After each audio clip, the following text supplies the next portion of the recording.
Hope everybody's doing great. Been a while. Great opportunity this week, playing a big game against a great opponent. A lot of work's gone on to get to this point. Guys started back in January, staff and players together, and they've earned the right to play in a game like this. Great opponent, great venue.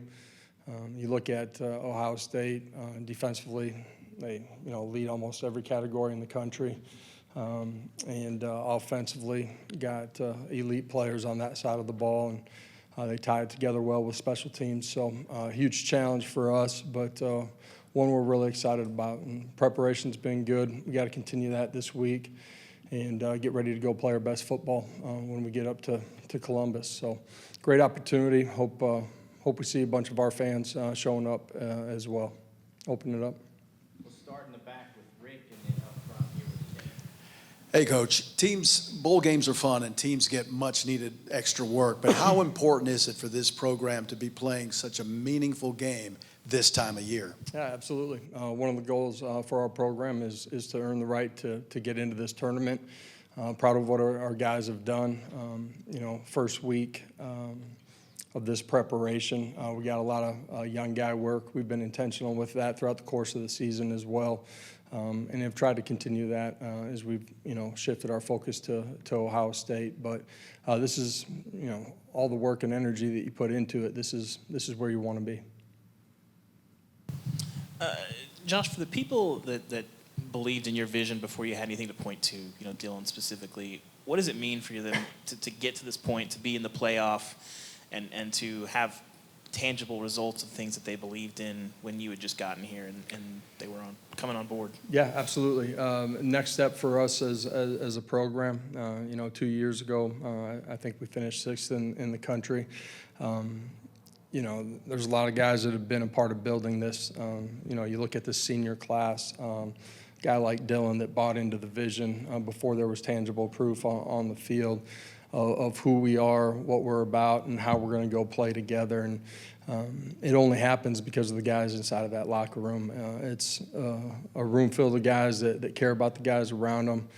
They're elite competitors. And, really proud of what they've done, again, to restamp this program. Got here, you talked about competing for championships. Now you have an opportunity to do that. For you personally, what is it like to be on this stage and have this opportunity when you think back to, where this program was in 21? Yeah, again, it happens because of your staff and your players all buying into a vision, competing towards that every single day. We've continued to take steps. Really proud of everybody that's involved in that. But this is the next step that we had to take as a program. And it's a great opportunity, but now it's about what are you going to do with the opportunity. And it starts long before you get to kickoff. It's preparation and practice the right way to give yourself a chance to go play elite football. Coach, this probably is an odd question, but do you feel like your roster is set for Saturday? And how crazy is the timing of this entire month? Okay, that is an odd question, yes. Obviously, the calendar, the way that it's set up, it's unique. This might be the only sport that operates this way, where, transfer portal, free agency, whatever you want to call it, is right in the middle of your postseason play. But we do feel like the roster's set.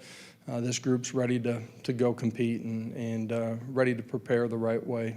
They've had really good energy and focus. Last week is we knew who our opponent was going to be, and we could start our preparation, and had great energy today as well. And no one who's gone in the portal will be a part, right? What was that? No one who's No. gone in the portal will be a part, right? No. Josh, I know you're focused on things on the field, but Tennessee fans have been really enthusiastic to find tickets and to buy tickets to get to this game. Any part of that surprise you that they've managed to find their way into that stadium? Not with this fan base. It's a nice short drive up there, and Christmas is right around the corner. It's a great Christmas present.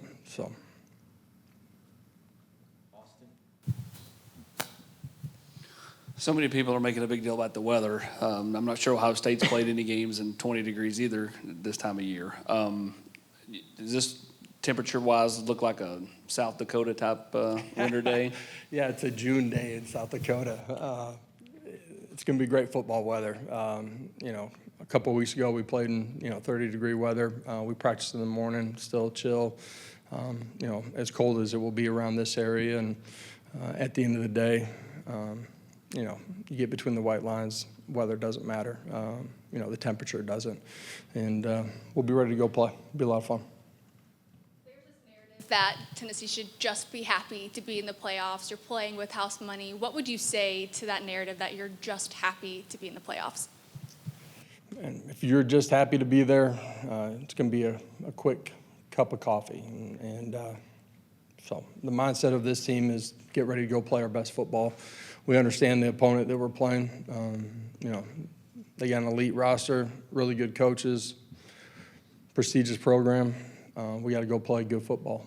It doesn't take anything extraordinary at the same time. It's us doing the ordinary things at a really high level consistently for 60 minutes, and you know, looking forward to continuing our prep to get ready to go play. Banged up football team coming off of the Vanderbilt win. How much have you all benefited from these last couple of weeks, and how important is it that you all are the more physical football team on Saturday? Yeah, that typically happens in this league. As you go through all those games, every football team in this league is going to be banged up. You know, having a couple extra weeks to heal up, I feel like we'll have everybody ready to roll when we get up there. The line of scrimmage is going to be important in this one. It always is in big football games.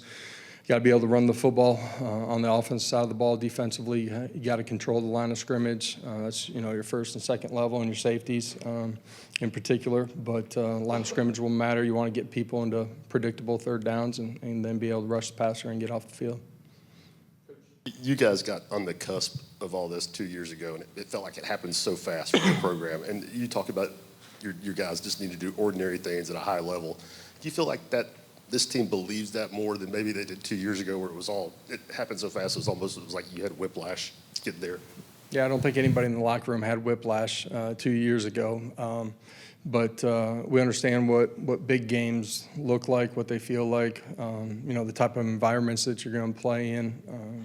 You know, certainly understand playing great opponents, and you know, the preparation, I think they have a great understanding of, and then the competitive makeup that you have to have when you get to game day. There's going to be, you know, ups and downs, back and forth, and these types of games, and staying consistent, having an elite competitive makeup mindset, really important.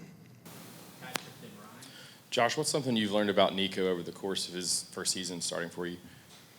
I just think his ability to reset and go play the next play, next drive, next half, his ability to continue to grow and compete throughout the course of the football game. As a young quarterback, that's really hard to do. He's done a really good job of that.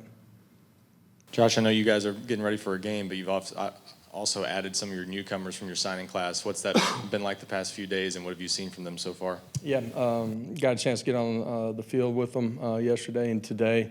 You know, it's a really good group, athletic traits. You know, the way they've handled themselves just getting to campus first time, done a really nice job. You know, really excited about what we've seen from those guys so far. It's been a lot of fun having that influx of guys, talent into our roster here as, you know, they get an opportunity to experience postseason play.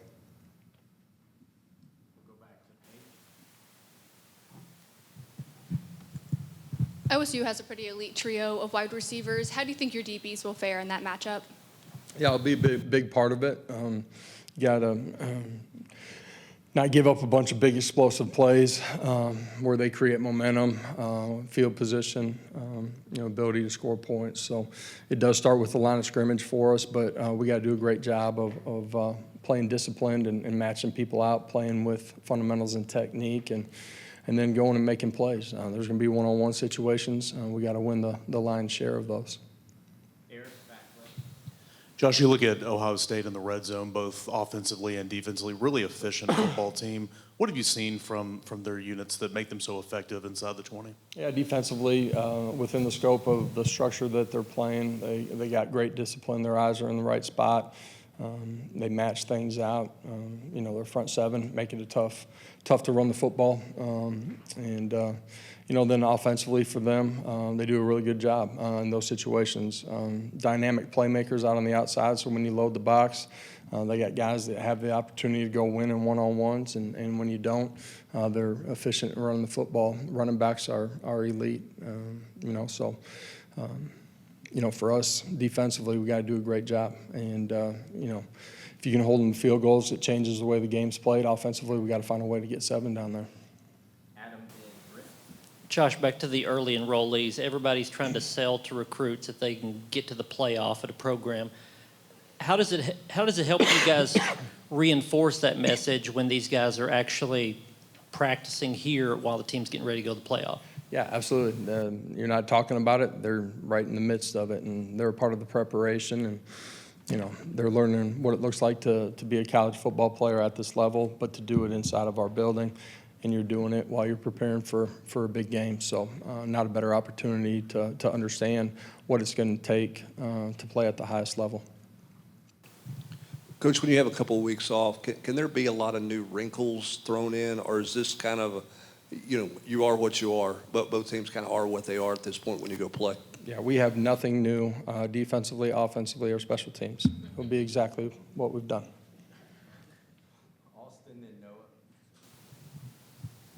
Brent and Ryan kind of touched on just the different things that got going on right now. I'm sure if you had nothing else but this game to prepare for, you would tell you there's not enough time in the day. But when you got to host, kids coming out of the portal, trying to hold on to your own players, obviously the newcomers, all the stuff that's going in, like, just how much more intense is like this week than compared to a year ago when there was no 12-team playoff and you were just kind of doing some of that stuff without this game to prepare for? End of the day, you're always going to prepare the way that you need to put your kids in the best position. You're never going to take away from that. This job, college football in general, is dramatically different than it was 2, 4, 6, 8 years ago. The way the calendar is, there's a lot of things that you're juggling all at one time. You got to find a way to navigate that. That's why the people inside of the building that help you are integral to your success. And on the recruiting side of it, it's always what coaches say is a piece of the puzzle, man, but it's not the biggest piece. When they get here, understanding the culture, what it looks like to be inside the building, your players are your greatest attribute when it comes to recruiting. I know you've talked about how unique this sport is, but and you'd probably like to be at home this week, but just you get a sense of maybe extra excitement that these guys are getting to play in a venue and a game they normally wouldn't get to in the regular season. Man, absolutely. One of the goals you have is to get into postseason play. You're in the tournament. Now it's about, preparation and getting ready to go play your best football. You can see the focus in the guys, and at the same time, not making it bigger than it is, meaning it's just 11 on 11. We're playing a great opponent, great venue, but it comes down to doing the ordinary things here. One more here in the room before we go to Zoom. Coach Braylon Staley, how have you seen him develop, and how ready is he to take the field if his name is called upon in this game? Yeah, Braylon's done a great job. Young player that just has continued to grow through the winter, through the spring, through the summer. More opportunities, chose to play him in 4, keep the red shirt, but he's more than ready to go play in this one. We'll go to Zoom now. Just unmute your speaker there. We'll start with Teresa Walker, the Associated Press. Josh, with Dylan Sampson, what has he meant for this offense, both on and off the field, with his approach to the game this year? Yeah, just Dylan, super consistent in how he approaches everything inside of our building. That's meeting room, it's, in the weight room, on the practice field. Dynamic leader for us as a program. And then as a player, just his growth since he's gotten here, what he's done to prepare himself to have the load that he's carried this year. You watch the tape. He's done a great job of creating big plays, explosive plays, making people miss. But he's done a great job of understanding, when it's not clean, getting his pads down and going +2 at the end of the runs. But he plays great without the ball in his hands as well, and a huge part of our success as a football team. We'll go to James Scripea, the Oregonian. Josh, not specific to this week, so if you'll indulge me on one question about Dylan Gabriel and your experience with him. The adage is you never want to be the guy after the guy, but Dylan's done that throughout his career, and obviously it started with you guys at UCF. What do you think it was that enabled him to excel in 19 under those circumstances with McKenzie as a freshman at that point for him? And from what you've seen him do following Caleb Williams and Bo Nix, why do you think Dylan relishes in following highly successful quarterbacks when others may struggle or look to avoid those situations? Yeah, I think one of the great traits of Dylan, he's extremely grounded in who he is, has a great family. But because of that, he's not worried about tomorrow, and he's not worried about what came before him. He's truly in the present. He's that way inside of the building. He's an elite competitor, and that makeup has just allowed him, no matter where he's at, to be able to garner respect from the guys. And once you gain that, man, everybody sees what type of competitor and how he plays. He's a dynamic playmaker, man. One of the best that I've been around. Thank you. Last one to Nick Hamilton. Hey, Coach. I wanted to ask you specifically just about Nico as far as somebody that truly understands the culture that you set up there at Tennessee.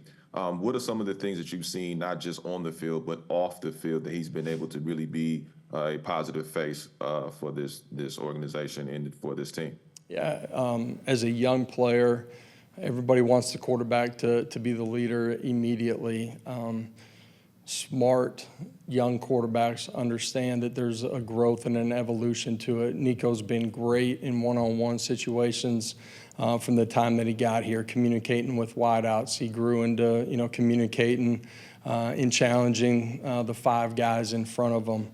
But now you can feel, as he started to play, you can feel his presence in everything that we're doing every single day. And Nico's got a great understanding of, man, you gotta be with the guys. You're not one of the guys when you're the quarterback, but you gotta be with the guys.